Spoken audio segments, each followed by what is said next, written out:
All right, everybody, buckle in. These next two segments are pretty full on nuts. Over the weekend, Donald Trump spoke at another one of these right wing events of no consequence. This particular event was in Austin, Texas. Now, we had a correspondent on the ground talking to Trumpists, and we're going to get to those videos in a moment. But first, what did Donald Trump say?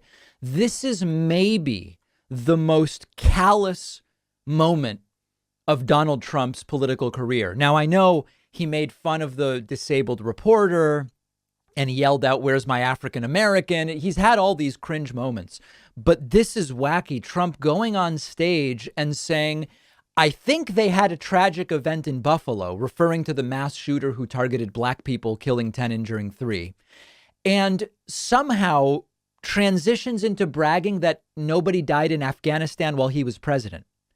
It's a bizarre and disturbing political moment. Take a look at this. We didn't lose one American soldier. Think of it. Not one.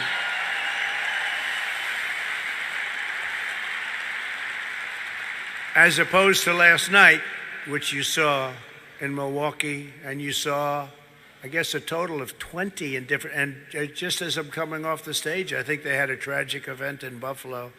Just as I'm coming on the stage, tragic event in Buffalo with numerous people being killed. In 18 months in Afghanistan, we lost nobody. I spoke with... What is the connection between those two things? It's outrageous that in the same sentence as domestic gun violence, he's talking about Afghanistan. This shooting in Buffalo didn't happen thanks to Biden. I mean, is that what he's suggesting? That, listen, when I was president, nobody died in Afghanistan. But there was a mass shooting in Milwaukee and a mass shooting in Buffalo. And I'm no longer president, but Biden is. Like, is that the implication? And in fact, this is particularly egregious. It's particularly disgusting because the right wing rhetoric cited in the alleged manifesto of the Buffalo shooter is exactly the type of stuff that coalesced around Trump and that was fomented by right wing media when Donald Trump became president of the United States. It's an outrageous comparison to make. Trump also at one point said something really weird about Elon Musk, saying Musk has problems and maybe Trump's social media platform is better. And he again doesn't say it correctly. You guys know how Trump glitches all the time. And he recently got the name of his own platform incorrect. Truth Central. Truth Central. Yeah. He again botched it. It's very weird. See if you can understand this. It's hot, and it's actually much, much better than Twitter. It blows Twitter away. Everybody loves it, especially the engagement. I mean, it's amazing. Elon Musk, so I don't believe he's going to buy Twitter because you have so many fake accounts, the bots, all of the different things. I think it's going to be very interesting. And he's got some problems because he bought a lot of stock that he shouldn't have bought. He got a lot of problems with Twitter. But the Twitter has a lot of problems. So go to Truth Social. I think you're going to find Truth Central. Yeah. So I guess he's making the point that Truth Central is better than Twitter and maybe even better than Truth Social. And then lastly, Trump says he's writing a book called The Crime of the Century about how I guess the election was stolen from him. Kind of getting sad at this point. Anything about it. They go after other people.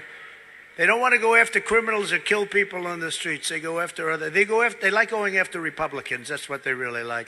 This is the greatest. This is the crime of the century. I'm actually writing a book about it called The Crime of the Century. I don't think you'll enjoy it. You'll be very depressed when you're... Well, I just don't believe Trump's writing anything. Trump doesn't read and Trump doesn't write. So none of it is making sense to me. So a completely depraved event. Trump doesn't know up from down, day from night, left is right. Unclear what's going on, but he continues to be completely unempathetic in every way to everything going on in the world. And next, let's go to our interviews with some of his supporters.